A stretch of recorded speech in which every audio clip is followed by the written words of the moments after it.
Silahkan mungkin Pak, siapa yang mau menanggapi lebih dulu? Angkat tangan biar moodnya dibuka. Ya, sebutkan nama dan organ apa. Ya, Assalamualaikum warahmatullahi wabarakatuh. Salam sejahtera semuanya. Halo. Ya, silakan. Dengan siapa? Makasih moderator. Satu-satu Pak, jangan dua. Oke, silakan. Iya, begini. Nah, sebaiknya didata sebelumnya, dulu apa yang mau tanya atau nanggapin. Nanti enak Oh iya, tinggal betul. moderator manggil ya. Ditawarin dulu siapa. Iya. Silakan. Iya, saya dengan Jerry Pardede dari WLJ. Saya dari moderator. Oke, Jerry Pardede. Satu lagi dengan siapa ini Pak? Cecep. Dari Cecep. Jumapan. Oke, Cecep. Terus ketiga siapa? Oke. Rumah Nawacita, Raya. Raya, Rumah Nawacita. Raya, Rumah Nawacita ya. Oke. Mungkin saat ini kita kasih sesi untuk 3 pertanyaan penanggap dulu ya. Pertama mungkin saya berikan waktu untuk Raya Nawacita. Silakan Pak. Baik. Assalamualaikum warahmatullahi wabarakatuh. Para senior dan para pejuang relawan. Terima kasih Pak Moderator yang sudah memberikan kesempatan. Sama halnya tadi seperti disampaikan oleh beberapa bicara.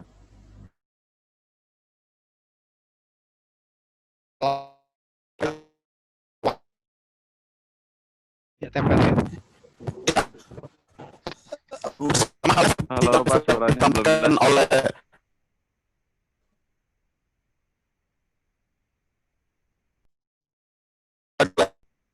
sumber di awal, kita ingin mempertegas benar bahwasanya memang relawan itu bukan karyawan. Suaranya nggak bagus nih. Suaranya nggak bagus. Diulang, Pak, mohon diulang Pak. Pak Raya Deswanto, mohon diulang pertanyaannya ya. Karena suaranya kurang bagus. Sudah jelas. Silakan Pak. Silakan suaranya Halo? Pak Raya. Ya, oke. Ya. Saya sudah berteriak juga nih Pak. Masih kecil lah suaranya Pak ya. Cukup. Sekarang udah oke. Baik Pak, saya sepakat relawan itu bukan karyawannya. Tetapi relawan itu memiliki tanggung jawab moral untuk memastikan apa yang menjadi janji-janji Pak Presiden Jokowi itu bisa diwujudkan. Kita adalah rakyat biasa, tetapi ingin memastikan apa yang menjadi janji-janji politik dari Presiden yang kita pilih, yang kita dukung bersama-sama ini bisa kita wujudkan. Sejak awal saya tidak sepakat lagi ada diksi seperti kadrun, kampret, kecebong. Kemudian juga saya tidak setuju juga ada lagi semacam pertarungan-pertarungan di ruang publik soal ideologi kebangsaan kita. Pancasila itu sudah final. Jadi kalau ada pihak-pihak ingin mengampanyekan atau memprovokasi yang lain, maka itu adalah tugas dari aparat penegak hukum untuk menindaknya. Bukan tugas dari rakyat untuk menindak orang-orang yang ingin mempromosikan ideologi selain Pancasila. Jadi jangan rakyat yang diperadabkan pada orang-orang yang ingin melakukan seperti itu. Kita serahkan kepada lembaga negara, yaitu aparat penegak hukum, yang diberikan kekuasaan negara untuk menindak jika ada memang pelanggaran hukum di dalamnya. Sehingga rakyat jangan dibentur-benturkan dan juga tidak terprovokasi pada hal seperti itu. Saya sepakat PKI sudah tidak ada lagi, khilafah juga bertentangan dengan Pancasila, itu sudah menjadi, kita anggaplah sebagai kita lama di balik Pilpres 2019. Nah, yang ingin saya soroti adalah menyangkut bagaimana janji Presiden Jokowi di bidang ekonomi. Kita sadar janji di bidang ekonomi ini terkendala karena faktor dari pandemi. Tetapi tidak juga boleh alasan pandemi membuat rakyat makin sengsara secara ekonomi. Kita lihat sekarang bagaimana sektor usaha ekonomi menengah, UMKM dan mikro, ini sedang terkapar. Tidak ada bantuan dari pemerintah pusat maupun pemerintah daerah yang tersalurkan. Di samping juga bagaimana juga masalah-masalah lain. Nah, saya tidak mengkhawatirkan lagi adanya kelompok-kelompok ekstrem kiri kanan, tetapi saya justru lebih mengkhawatirkan para aktor-aktor yang sering disebut dalam beberapa diskusi sebagai oligarki. Ini yang sangat berbahaya. Apalagi oligarki yang mampu menyetel kebijakan-kebijakan negara, yang mampu menjadi pembisik dari istana, dan yang mampu untuk merontokkan kewibawaan dari presiden. Misalnya sebagai contoh ya Bapak Ibu, mohon maaf 2 menit lagi, soal apa yang kita lihat beberapa waktu lalu, drama di lingkaran istana, seperti staf khusus milenial, yang enak mendapat pesangon proyek 7,6 triliun kartu prakerja. Ini pesangon terbesar dalam sejarah Republik ini berdiri, seorang milenial yang selama ini kita tidak pernah meributkan milenial itu, tetapi kita tidak, kita justru kaget dan ikut juga marah terhadap apa yang terjadi. Nah, sebenarnya saya ingin mengusulkan bagaimana tadi sudah disampaikan oleh para pembicara terdahulu, bagaimana gerakan relawan ini memiliki visi yang jelas. Visi yang jelas, visi yang terukur untuk mengawal jalannya pemerintahan ini. Justru saya melihat kita relawan tidak memiliki visi yang jelas. Yang ada hanyalah sibuk menghambur-hamburkan energi dan peluru, tetapi tidak memiliki arah dan tujuan yang jelas. Ini bukan soal siapa mendapat apa, tetapi gerakan relawan setelah Pilpres ini hanya menjadi angin sepoi-sepoi. Kita tidak mengawal bagaimana proses penempatan dari para pejabat-pejabat, tetapi kita justru ketinggalan gerbong. Padahal selama ini relawan-relawan sudah berkeringat, berjuang, tetapi bukan berarti kita ingin masuk ke dalam sistem kekuasaan, tetapi paling tidak Pak Jokowi juga merekrut para pembantu-pembantunya juga dari profil atau figur-figur yang memang itu menurut relawan mampu untuk melaksanakan visi dan misinya. Jadi fokus saya adalah bagaimana kita ini masih 8 bulan pemerintahan Presiden Jokowi, bagaimana gerakan relawan ini mampu untuk mengonsolidasikan dirinya menjadi kekuatan politik yang dipandang oleh entitas politik lain seperti partai. Saya ada pengalaman sedikit sebagai relawan, mengadvokasi masyarakat, kebetulan saya fokus pada isu agraria. Saya berharap kepada pentolan relawan yang sekarang ada duduk di kursi kementerian, apa itu wakil menteri, atau yang lain-lainnya, itu mampu untuk mendorong penyelesaian kasus-kasus agraria yang menjadi kewenangan dia. Gitu. Tetapi apa yang saya terima justru advokasi kita, pengaduan kita ini tidak direspon oleh yang bersangkutan.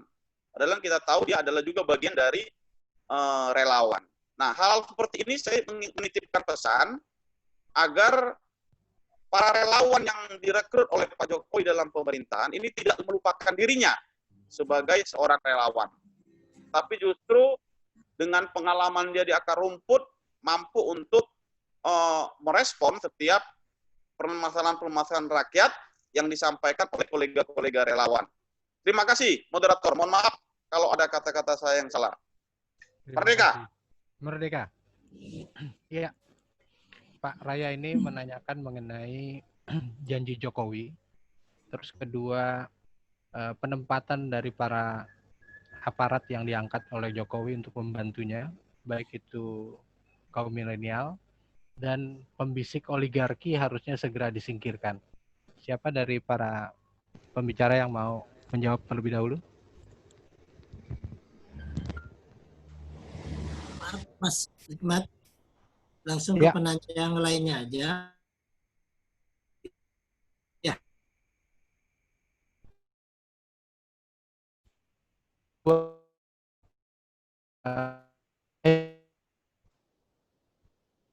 Terima kasih.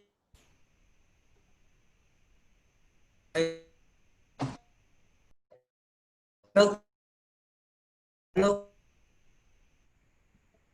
Kan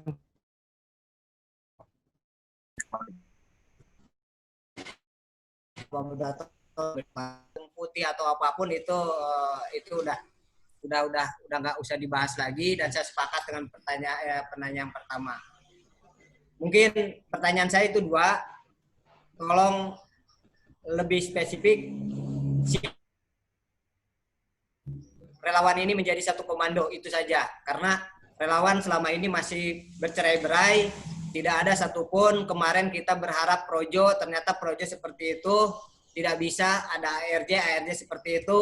Nah sekarang akar yang saya banggakan, mungkin mudah-mudahan ini bisa mengkomandai dan mengkoordinir kami semua yang ada di bawah, mungkin seperti itu. Saya dari Sikap Maju Mapan, Sistem Informasi Komunikasi Aspirasi Pemerintahan Maju Mapan. Ya alhamdulillah, mudah-mudahan ini bisa bersinergi dengan pemerintahan yang di pusat, provinsi maupun di daerah.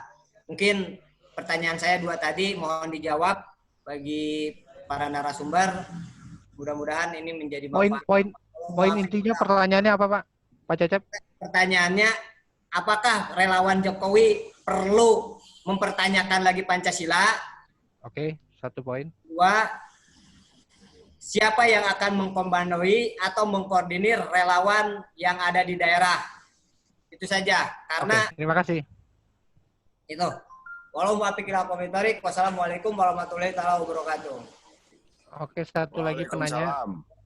Waalaikumsalam warahmatullahi wabarakatuh. Satu lagi penanya yaitu Jerry, Pak Jerry ya. Halo Pak Jerry. Iya, halo. Iya, assalamualaikum warahmatullahi wabarakatuh. Salam sejahtera buat semuanya. Waalaikumsalam. Ya, pertanyaan saya sih sebenarnya global aja. Siapapun narasumbernya mungkin bisa menjawab ini nantinya. Sebetulnya yang jadi pertanyaan saya itu adalah apakah dari pembicaraan kita tadi itu sudah menjawab dari tema kita pada hari ini. Itu yang saya masih bertanya. Dari awal saya walaupun sambil berjalan tadi saya tetap menyimak, walaupun hanya sekedar dari via suara atau audio. Saya menyimak dengan sesuai tema kita hari ini, tujuannya itu belum terjawab sebetulnya sampai dengan saat ini. Jadi pertanyaan saya adalah seberapa pentingkah kebersatuan relawan ini bagi kita semua. Jadi saya minta pendapat dari para narasumber. Itu yang yang kedua ini hanya tambahan aja dari saya. Yang pertama saya bersyukur di dalam pembicaraan tadi kita tubuh relawan ini masih sehat. Dalam diskusi webinar ini saya bersyukur bahwa kita relawan ini masih sehat. Artinya ada rem, ada gasnya di dalam tubuh kerelawan kita ini. Saya simak dari awal tadi sampai akhir ini, tadi sampai dengan saat ini, kita masih sehat. Di dalam tubuh kerelawan kita yang saat ini ada di dalam diskusi ini masih sehat. Karena ada remnya, ada gasnya. Itu yang memang harus ada di sebuah manajemen. Intinya seperti itu. Yang saya menjadi pertanyaan saya sebetulnya, apakah selama ini kerelawanan kita itu sudah terakomodir dengan baik? Apakah kita ini sudah dipersatukan dengan sense yang sama? Sejak 2014 itu saya perhatikan Sejak Pak Jokowi kita dudukkan untuk pertama kalinya di periode pertama, justru kerelawanan kita semakin pecah. Yang organ-organnya itu menjadi terpecah belah dalam satu tubuh organisasi, ada 2 kepemimpinan dan sebagainya. Nah, ini apa yang menjadi penyebabnya? Ini mungkin bisa dijawab oleh para narasumber nantinya. Itu aja sih pertanyaan dan pernyataan dari saya. Terima kasih. Terima kasih. Oke, kira-kira siapa narasumber yang akan memberikan tanggapan pertama? Bisa saya? Oke, Halo? Pak Suhadi ini pas kayaknya mengenai bidang-bidang hukum ini, Mas. Oke, silakan Pak Suhadi. Baik. Saya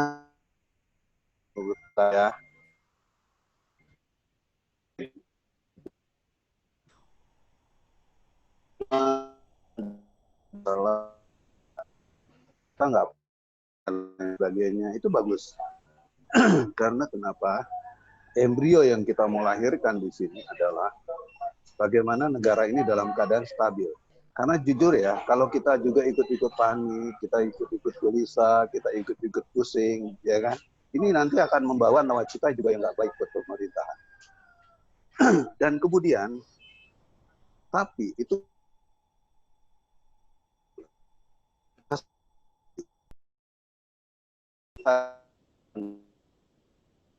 terus berkumpul dalam rangka membicarakan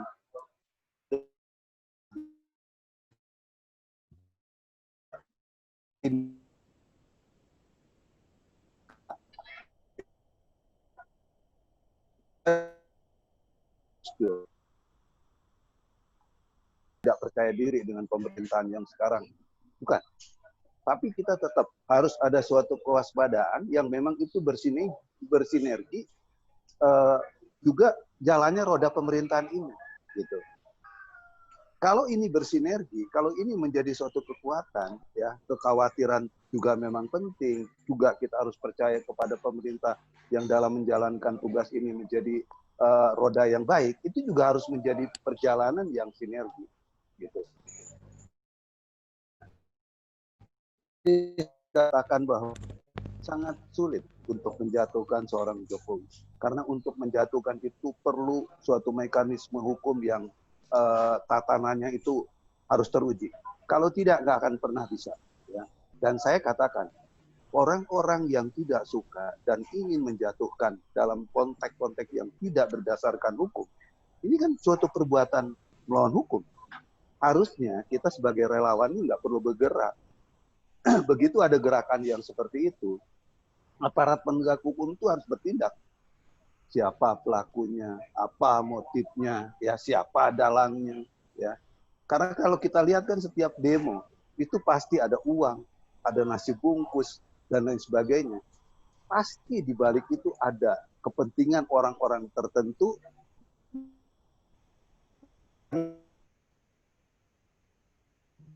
Pemerintah Jokowi ini kan pemerintahan yang menurut saya cenderung relatif yang memang menuju ke perbaikan. Relatif yang mau memangkas orang-orang yang memang berkendak tidak baik terhadap negara ini.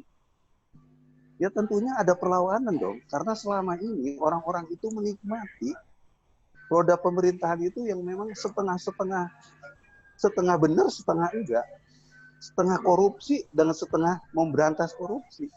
Jadi wilayahnya memang di abu-abu, tapi sekarang on the track. Korupsi itu adalah melawan hukum. Korupsi itu harus dihukum. Korupsi itu adalah perbuatan melawan negara. Kalau kita melihat dalam konteks skala besarnya, ini adalah suatu periode yang menurut saya gambarannya harus kita dukung. Oleh karena itu teman-teman, saya mengajak kepada semua, karena tadi juga bagus ya dalam konteks kebersamaan relawan, tetap kita harus waspada. Tetap kita dalam konteks mengawal yang benar.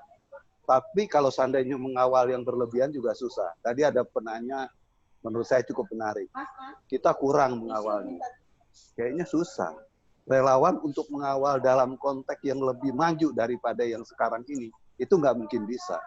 Kita ngatur-ngatur menteri, kita mengatur-ngatur suatu dirjen, atau kita mengatur-ngatur kepala pemerintahan di daerah, itu nggak mungkin, impossible.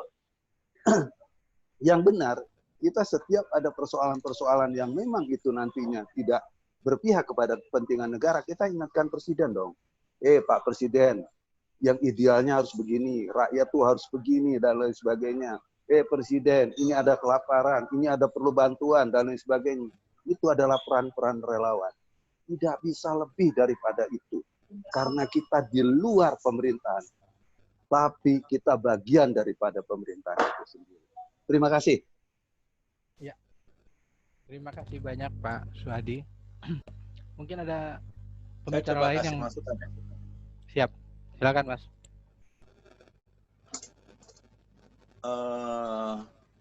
Kalau saya lihat dari penanya, mencoba untuk menyederhanakan persoalan. Dan saya melihat, mendengar tadi, jalan pikirannya memang cari aman. Gitu. Sampai ada pertanyaan, perlu nggak dipermasalahkan Pancasila? Perlu. Orang Pancasila dikuyo-kuyo kok. Perlu. Gitu. Bukan tidak perlu. Kita boleh menyelesaikan ini dengan kekuatan hukum. Boleh. Tapi sejauh mana kekuatan hukum itu bisa melawan? Kan itu persoalannya. Bendera merah putih diinjak-injak oleh FPI di Surabaya. Pertanyaan saya, selesai nggak masalahnya? Bung. Makobrimob diserbu oleh jelas-jelas itu orang-orang yang khilafah. Selesai hukum? Tidak. Gitu. Jadi kalau dalam koridor tidak banyak berharap. Yang saya harapkan adalah orang-orang gerakan. Masa sih kita ini mau diadu domba? Mau diadu domba, dikomuniskan, Pancasila diperalat, Bung Karno ditae-taein, masih biasa-biasa saja. Ini yang salah. Saya nggak rela kalau Pak Jokowi akhirnya nanti jatuh. Saya sanggup kok perang. Kalau ada tanya siapa yang memimpin, kalau boleh sombong, dan kalau diperbolehkan oleh teman tadi yang ngomong, saya siap memimpin. Sip. Siap. Ya. Siap. Besok Jumat. Mantap. Besok Jumat, beberapa organ relawan saya bawa ke PDIP untuk melakukan audiensi. Bukan berarti kita mau dukung PDIP. Tapi apa yang dirasakan oleh PDIP dengan pembakaran itu juga melukai rakyat. Kemudian mereka menggunakan Pancasila, ya, dan mengecilkan nama Bung Karno. Rakyat harus sakit hati. Jadi jangan sampai nanti begini, Bung. Kalau saya lawan mereka, tiba-tiba saya disalahin. Ini Budi Jarot nih ingin menjatuhkan Jokowi. Ini kan pikiran yang salah. Kalau orang Jawa bilang, Mas, saya ini mangan ora enak, turu ora jenak, neng omah bingung. Sekarang kondisi kejiwaan saya seperti itu. Karena mereka mengganggu. Di kantor saya, Bung, itu sudah ada 18 bendera khilafah yang hitam. Saya sweeping langsung. Silahkan datang ke kantor GJI, Gerakan Jaga Indonesia. Gitu. Tapi, apakah yang saya lakukan ini? Ada yang mendukung saya, bahkan mati pun nggak rela. Ini udah kurang ajar ini. Bayangin ya, FPI dengan HTI itu ormas terlarang. Kalau kata Gus Dur, ormas bajingan. Kok dibiarkan? Kemana aparat? Ini mengerikan. Terus tadi kalau ada pertanyaan, kami belum menjawab. Sudah menjawab.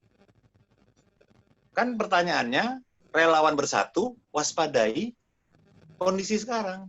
Pertanyaan saya, masalahnya relawan bisa bersatu atau tidak? Gontok-gontokan cari kedudukan. Ini kan memalukan gitu loh. dan nggak ngerti masalah. Kalau orang sudah menyentuh ideologi bangsa, ideologi negara, terus menyentuh menghina pendiri-pendiri republik, ini awal dari pertempuran buat saya seperti itu. Dan ingat, otaknya semua ini cendana. Saya berani katakan ini. Dan muka saya jelas nih. Orang-orang cendana, lihat muka saya. Silakan, saya akan lawan kalian. Jadi jangan apa ya? Saya minta jangan kita berpikir aman. Kalau mereka menang, disembelih kita semua. Ayo taruh nama saya satu cangkir kopi pahit saja. Mereka menang, disikat kita. Kenapa saya bangga melakukan ini? Karena buat saya, menjaga Indonesia adalah jihad fisabilillah. Dan saya akan mati sebagai syuhada.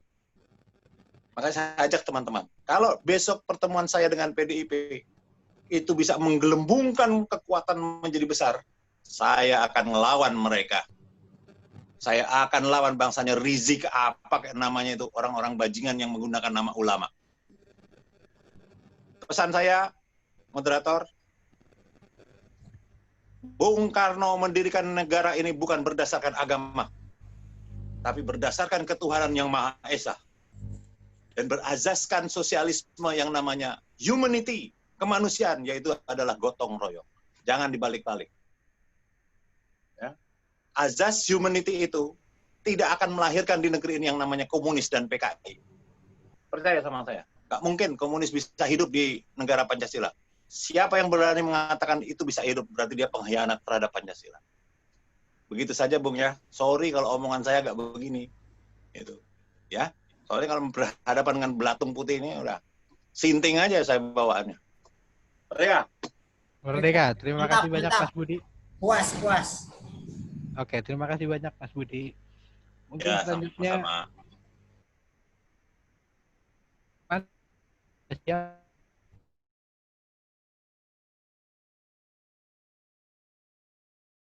Mas Norman.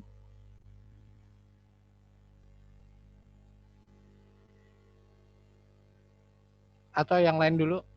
Pak Yanes gimana?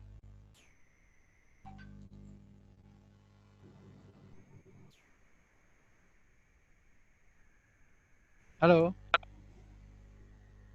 Halo. Ya. Halo Pak, silakan Pak. Sebentar rapat sebelah. Apa ini? Ulang, tanya aja moderator. Ya, Mas Yanes silakan. Halo Pak moderator. Ya, silakan Mas Yanes. Bicara tentang apa Pak? Karena tadi saya ada 2 rapat di sini. Tadi tentang apa Pak? Singkat aja, singkat. Yang dipertanyakan mengenai akomodir para relawan, ya. Terus kedua, apakah Pancasila masih dibutuhkan atau masih diributkan oleh relawan? Dan ketiga, bagaimana membuang oligarki-oligarki yang ada sebagai pembisik di istana?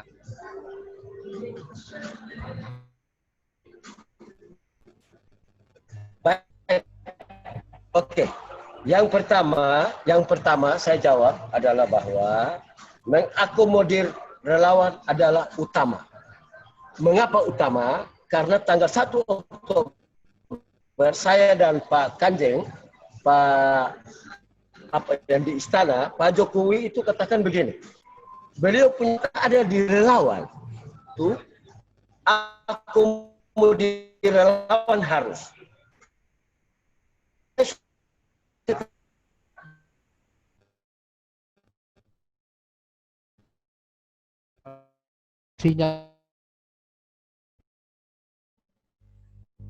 Tim teknis tolong diperbaiki, tim teknis.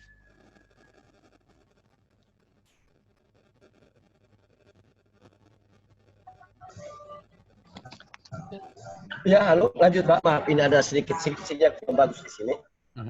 Ini di Kelapa Gading saya ini. Oke. Jadi itu yang pertama. Yang kedua tadi Pak moderator tentang Pancasila. Tentang apa Pak? Iya Pancasila Pak. Begini. Itu jelas. Karena kita menderita penyakit verbal. Verbalisme itu kita tahu sebut tapi tidak tahu arti. Nah kalau Pancasila itu mau disebut ideologi, mau disebut the way of life, mau Wetenschaft atau Wetensau bahasa Jermannya, jangan dimasalahkan. Yang jelas bahwa Pancasila itu merupakan dasar negara ini. Kalau tidak ada Pancasila, negara ini tidak ada. Tadi Pak Bosola bilang, betul itu. Ini the nation state, negara bangsa. Dan itu pun juga digali, bukan given saja begitu, tidak. Itu nilai-nilai yang sudah ada di Nusantara ini yang jadi Indonesia, Indonesia ini. Sehingga tidak boleh sama sekali ada kekuatan apapun mencoba-coba untuk menafsirkan dengan caranya sendiri. Mau dia Rocky Gerung, mau siapapun juga tidak boleh. Apalagi mau mencoba untuk dibawa ke publik untuk diperdebatkan. Nah, saya kasih sedikit masukan, mohon maaf. Dulu P4, ya, P4 itu, saya ketemu langsung, saya umur 23 tahun. Sekarang sudah mau 70 loh. Saya ketemu dengan Dr. Nuh. Saya sudah lawan langsung. Apa artinya? Apa maksudnya P4 ini? Waktu itu. Ternyata kan kendaraan politik itu.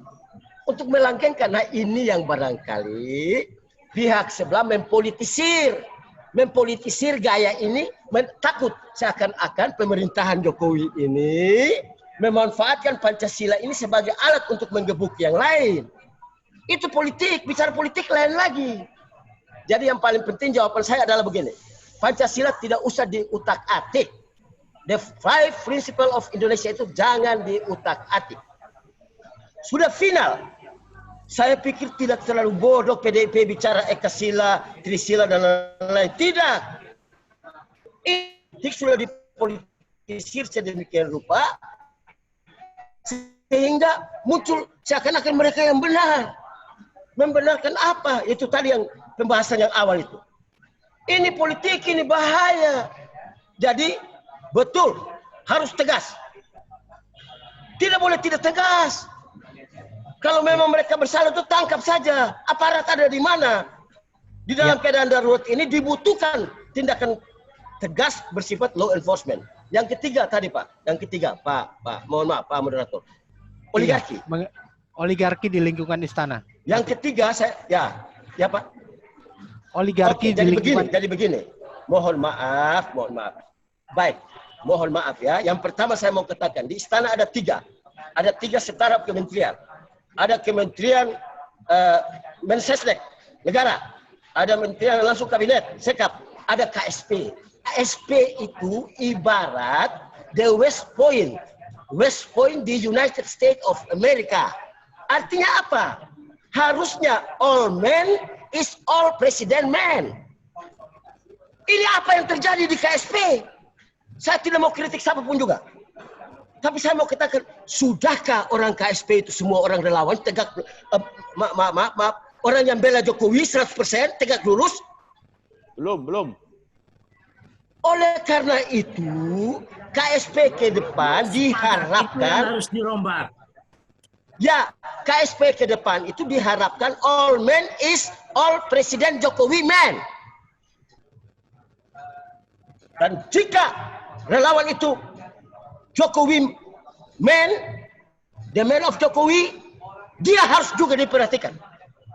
Mau bicara apa? Mau bicara skill, ability, know-how, and knowledge. Apa?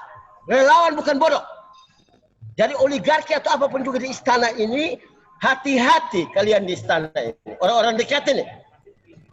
Sudahkah kalian bela Pak Jokowi dengan benar seperti apa yang dilakukan?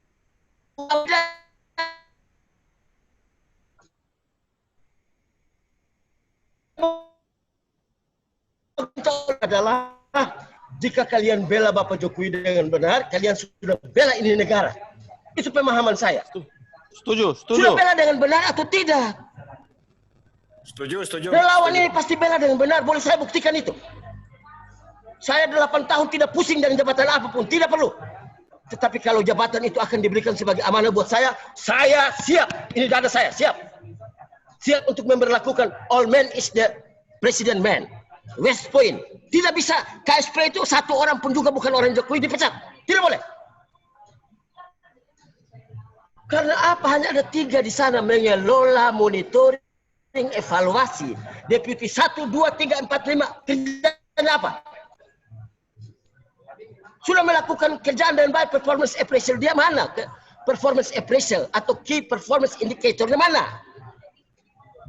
Tidak ada kinerja yang bagus. Kalau bagus, Jokowi tidak marah-marah. Saya tidak mau katakan si A, si B, dan C. Ini bicara oligarki di istana. Dan ini tidak boleh. Periode kedua ini justru jaga dengan baik supaya Pak Jokowi berakhir meninggalkan legacy. Kami relawan pun juga senang. Tetapi kalau ada jabatan buat relawan-relawan mau jadi komisaris ya direktur, silakan aja. Tidak ada urusan. Tapi kalian kerja baik-baik. Amanah itu pegang baik-baik. Saya banyak dengar relawan-relawan yang sudah jadi komisaris atau direktur atau apapun juga. Seakan-akan sombong bahwa mereka lebih pintar dari yang lain. Tidak boleh berpikir begitu. Itu sombong namanya. Seakan-akan kamu relawan yang elit. Elit apa? Bicara dengan saya. Jadi kira-kira begitu, bahwa saya berkeinginan KSP itu all men is all Presiden Jokowi man. Ke depan. Dan itu kita relawan harus melihat itu. Harus kawal itu. Saya tidak bicara begini supaya rekrut semua relawan di sana. Tidak.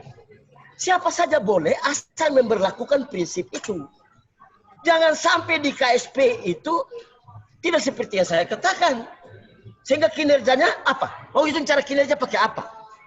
Ada key performance itu. Key performance indikator. Ada performance appraisal. Hitung kinerja. Apa susahnya hitung kinerja? Itu masalahnya. Sehingga oligarki semua mau begini, dan begitu. Jadi jawaban saya dengan tegas bahwa satu dari semua jawaban yang saya itu yang inginkan bahwa KSP ke depan memberlakukan all men is all president man. Titik. Terima kasih Pak Moderator. Terima kasih sekali Pak Yanes. Jawaban yang sangat menggebu-gebu Pak Yanes. Nah, mungkin selanjutnya tinggal satu lagi pembicara kita, yaitu Mas Norman. Waktu dan tempat kami silakan Mas Norman.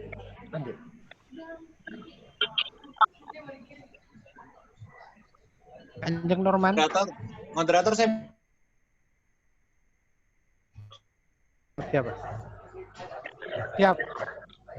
Siap Mas Budi. Oke. Nanti gabung lagi ya. Belum closing statement. Closing dulu. Siap.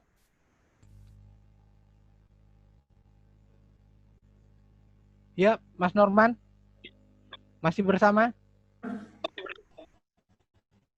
Sholat dulu paling.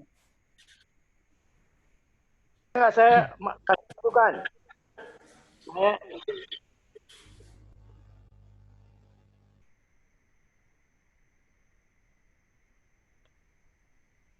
Halo. Mas Norman. Sambil menunggu Pak Norman, boleh saya kasih masukan? Silakan Pak. Ya, nama saya James Tangkudung dari Forum Komunikasi Kita Pancasila. Maaf Pak, videonya Pak diaktifkan Pak. Pak James. Iya? Videonya aktifkan Pak. Oke. Jadi saya melihat ini sebaiknya relawan itu inventarisasi permasalahan yang sudah dikatakan oleh Bapak Presiden. Kita kan mendukung beliau. Nah, di antara kita kan banyak pakar-pakar. Saya salah satunya siap. Ini kan rakyat atau pemerintah punya masalah tentang BPJS. BPJS punya masalah besar, di mana itu adalah masalah kesehatan, apalagi saat COVID ini. Nah, saya sudah bikin proposal. Dan saya siap untuk memegang BPJS. Saya nggak mau jadi menteri, nggak mau jadi... Pokoknya saya siap dengan proposal saya untuk membantu. Saya sudah punya proposal tersebut dan saya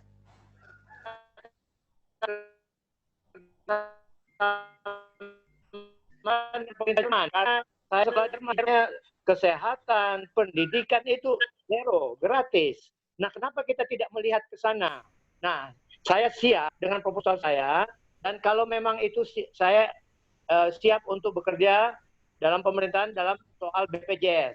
Kalau dalam 100 hari, 3 bulan tidak beres, saya siap untuk mengundurkan diri. Inilah partisipasi saya dalam membantu pemerintahan Jokowi. Terima kasih. Wassalamualaikum warahmatullahi wabarakatuh. Terima kasih banyak Pak James. Apakah Pak Norman sudah bersama lagi?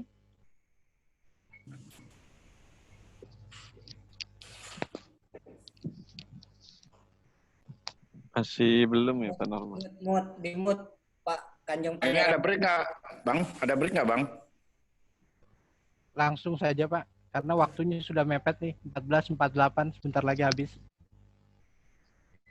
Langsung itu aja kali, dari Gus Soleh atau dari narasumber yang lain untuk memberi closing statement.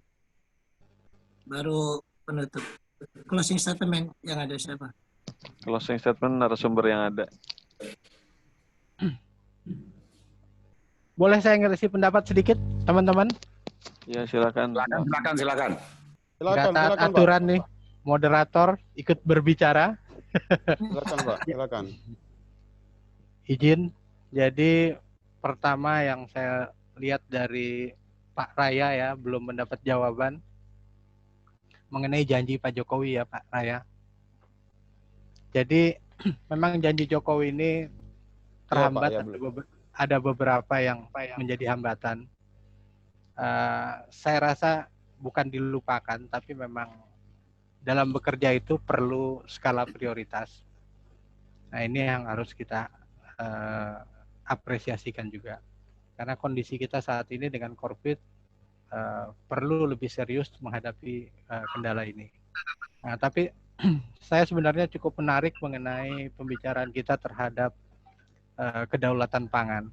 Sebenarnya kedaulatan pangan ini merupakan suatu jawaban yang multiplayer effect. Ya, kedaulatan pangan ini dari lahan, pertanian, dan menghasilkan lapangan pekerjaan yang baru, yang jumlahnya sangat signifikan sebenarnya.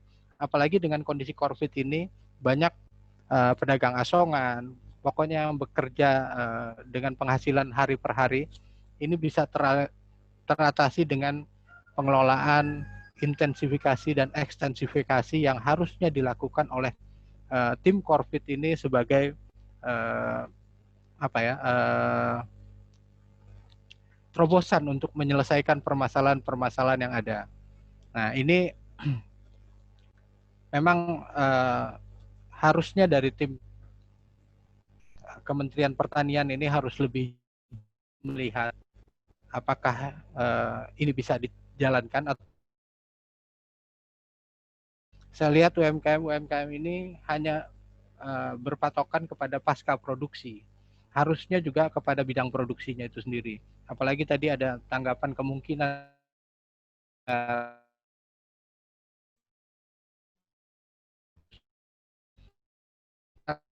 sangat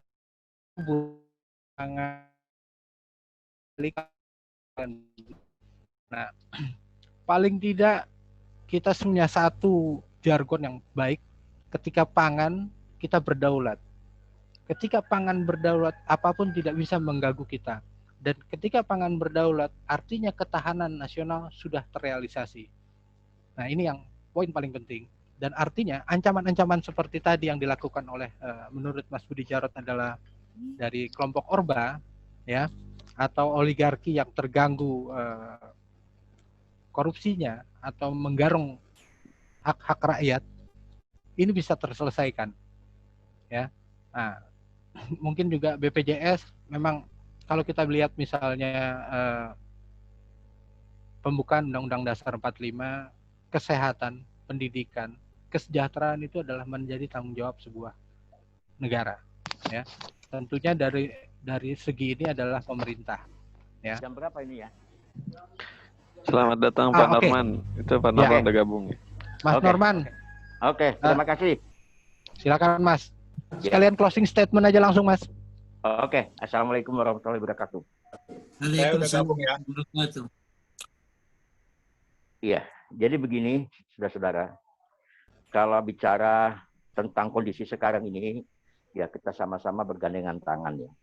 Jadi biasanya Pak Jokowi itu akan mengundang kita-kita, tidak banyak orang yang diundang ke istana, dimanapun juga.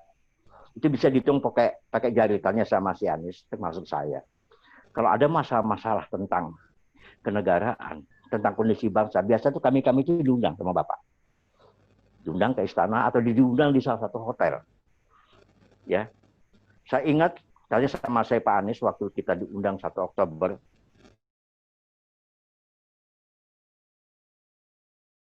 Relawan yang dia tahu. Yang bersama beliau, yang tidak berkhianat. Kalau saya mau berkhianat ke Pak Jokowi, miliaran uang saya. Ya, saya punya organisasi. Karena relawan saya itu adalah relawan organisasi. Ya, yang saya dikenal sebagai Ketua Umum Pernusa, dan itu sudah hukum dan HAM. Sudah resmi ya. Sudah lama resmi. Nah, saya ingin begini ya.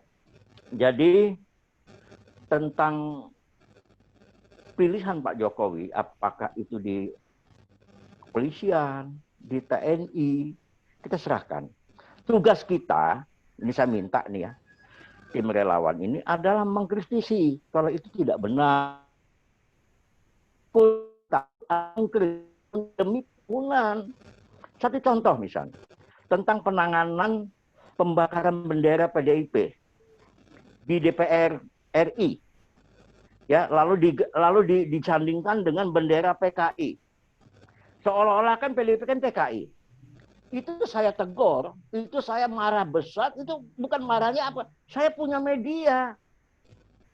Melalui tulisan berapa media muat dan itu viral. Jangan salah, itu viral. Ya. Jadi relawan seperti apa sih di Pak Jokowi? Ya relawan pergerakan. Yang betul-betul dia aktivis. Jarod aktivis. Pergerakan. Saya tahu saya sering ngikutin dia, gerakan Indonesia apa? Itu. Saya ngikutin. Kelemahan kita kan nggak punya dana, itu aja masalahnya. Ya, untuk membantu Pak Jokowi dengan cara masing-masing, ya. Pak Jokowi mengeluh. Ini Gus Soleh, ini sama-sama relawan sama saya itu dari zamannya Ahok. Nggak ada yang bayar kita. Tanya sama Gus Soleh. Nah, ya Gus, betul kan Gus?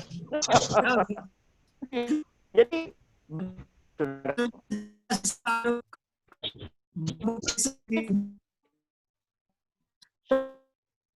ya.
Ya kan?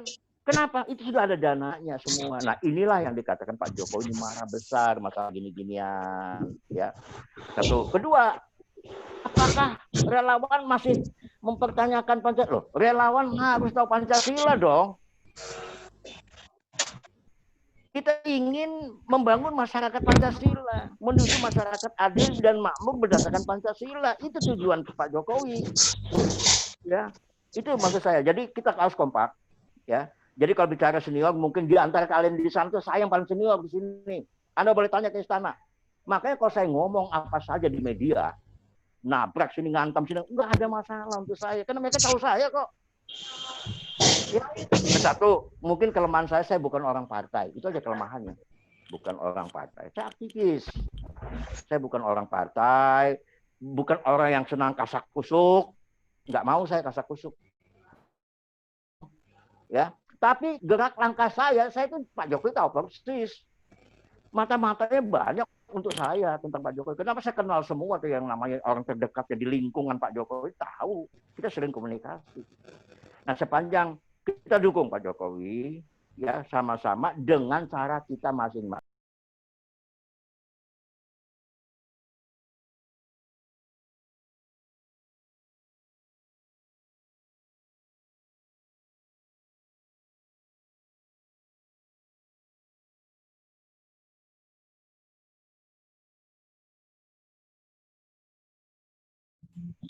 Ingat Pak, di kalangan istana tuh ada banyak pemain dua kaki.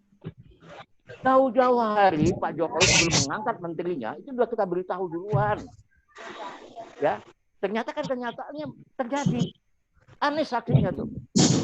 Anies tuh hadir waktu saya bicara itu. Saya coba cukup panjang bicara. Hanya diundang 27 orang kok. Ya, jadi itu maksud saya. Oke deh. Anda yang mau punya konsep apa? Nah, sekarang tugas saya bagaimana menyambungkan